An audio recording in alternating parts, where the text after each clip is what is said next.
Good afternoon. In August 2010, this is who she was. Moolah was 18 years old.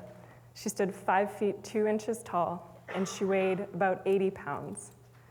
The first time I met her, she was wearing a flannel nightgown, plastic slippers, and whenever she would stand still, a puddle would form at her feet.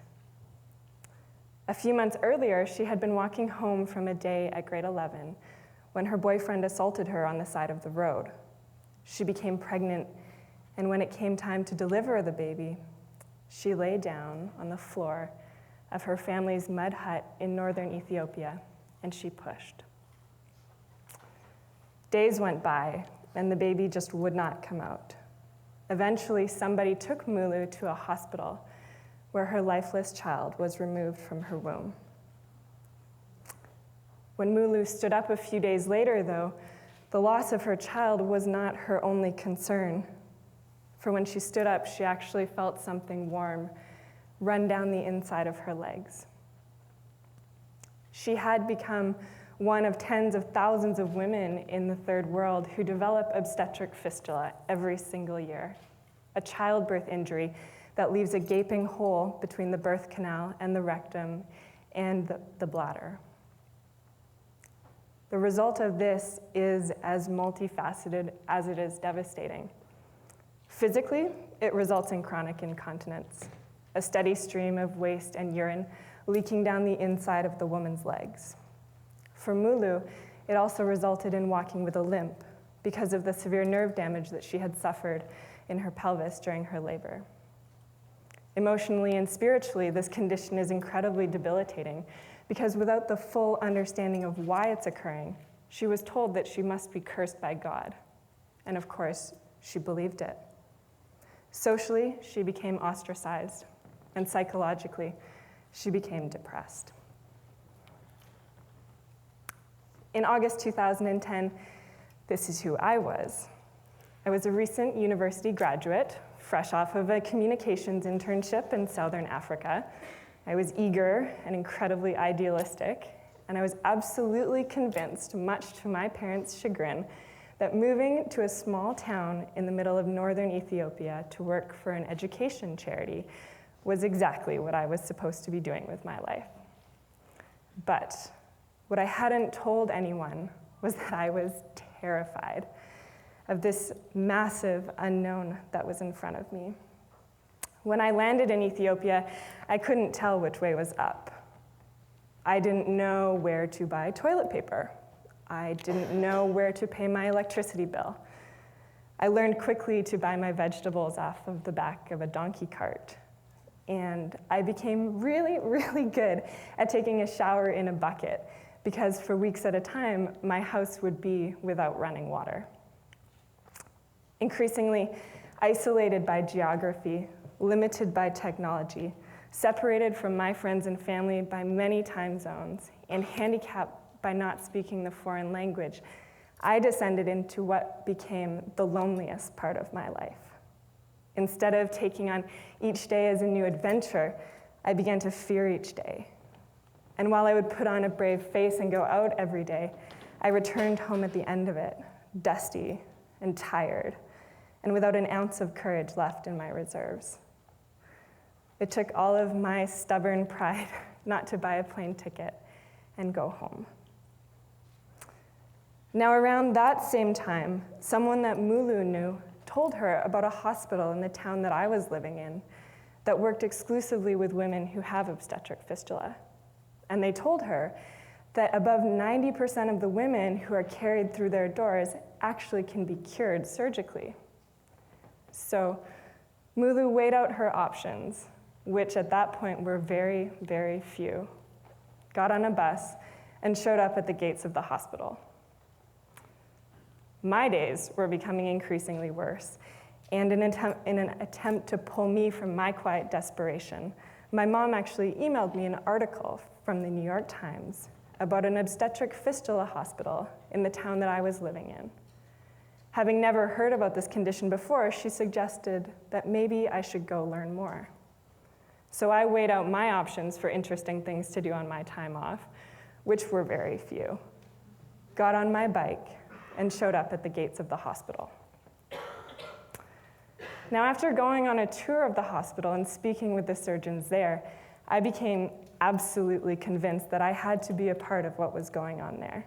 I offered to clean sheets, I offered to wash floors, to scrub toilets, anything that would get me in the door so I could witness more of the transformational work that they were doing there. I was politely yet firmly declined, but I was told that if I could think of anything that would make the women happy, I was more than welcome to do that. But I thought to myself, what should I do? What could I do, really, considering that we don't speak the same language and we don't come from the same culture? So I put a call out to my girlfriends and asked them this question, and the response from them was as immediate as it was unanimous. Manicures. Right. The answer, manicures, cuts to the very heart of what it means to be a woman living with obstetric fistula, and launched an assault on the walls that these women put up over the years of living with the condition. Walls built upon the stench that is created as the waste that leaks out of them rots the skin on their legs. Walls built upon the loneliness of never having anyone talk directly to them or look at them. Walls built upon the pain of living for so long with never having anyone touch them. You see, women living with obstetric fistula are comparable to modern-day lepers. So I returned the following Sunday to the hospital, armed with 5 bottles of nail polish, a nail file, and a tub of apricot hand lotion. And what eventually became known as the Lipstick Project was born. Now, it would be a complete lie to say that it wasn't awkward at first, because it was. But the common threads of humanity have a powerful binding force, and they bring and pull us together, even when our differences threaten to pull us apart. And the thread of humanity that was woven through that Sunday is the common thread of touch. You see, when you reach out and intentionally touch somebody, it is the most intimate thing that you can do with that person.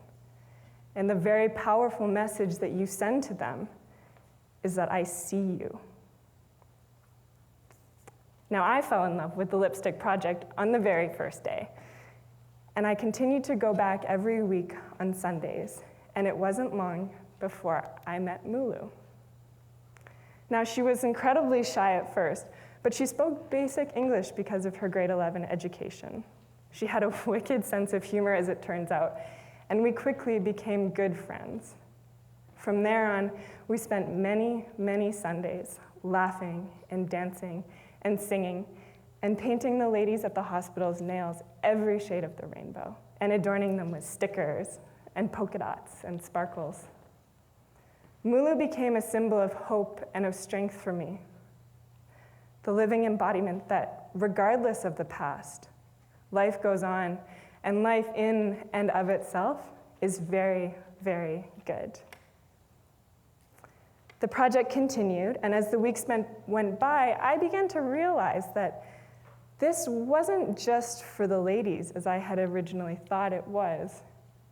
Actually, this project was very much for myself as well, because what no one knew when it all started was that we were actually all in the hospital for exactly the same reason. We all suffered from the condition of loneliness, and we were all responding to the common cure of touch. Now, one Sunday, I arrived at the hospital, and Moolah wasn't in her normal spot. And when I found her, she was around the corner, and she had these horrible, huge tears streaming down her face. "I don't think that they can heal me," she said. The doctors had spoken with her during the previous week and had asked her to go home and work on the physio for her leg. And they had told her that if she could come back in a few months, walking properly without a limp, that they would then perform the surgery on her. Neither of us believed she would ever come back, though. And we said our goodbyes. The lipstick project continued, though, and while Moolah faded into a distant memory for me, she was a very tragic tale and this beautiful face that I would recall in moments of silence. As the project continued, many, many women told me just how beautiful and loved and human they felt because of the manicures that they had had. And as time went on, I too began to feel more beautiful, more loved, more human because of the time that I spent with them. That summer brought fresh rains and new beginnings to the northern part of the country. And in July, guess who came back? Moolah. She had surprised everyone and she had done the hard work and she was walking without a limp. She was ready for the surgery. And on August 1st, she walked out of the hospital, dry, completely healed of her injuries, and neither of us could believe it. Before she went home, we had a conversation about where each of us was planning on going from there. In two separate decisions, we had arrived at a shockingly similar conclusion. Both of us wanted to go back to school to study medicine and maternal health care so that we could work with women in the world to ensure that no one suffered the same way that she did. My friends and I got together and we sponsored Moolah to finish grade 12. And to her credit, it took a lot of courage. She had to move from a small village to a big city. She had to live on her own for the first time ever. And she had to make all new friends. But she did it, and she stepped up. And just recently, she finished her first year of college, where she has studied to be a midwife. 3 years from now, if all goes well, Moolah will walk out into the world, fully equipped with the skills and the knowledge that she needs to make sure that no woman that she works with suffers the same way that she did, because there was no midwife to help her.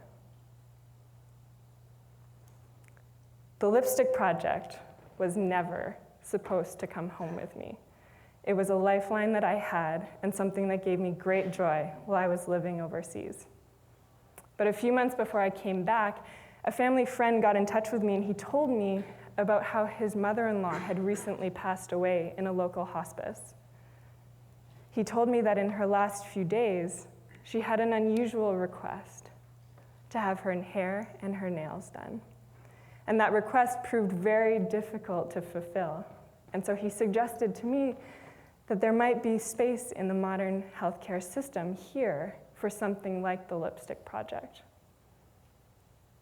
Today, the Lipstick Project is a registered nonprofit, and we provide free professional spa services to men and women in local hospices and hospitals. Our volunteers are trained estheticians, hairstylists, registered massage therapists, and makeup artists, who all believe that the services they can provide to our clients are as good for the body as they are for the soul.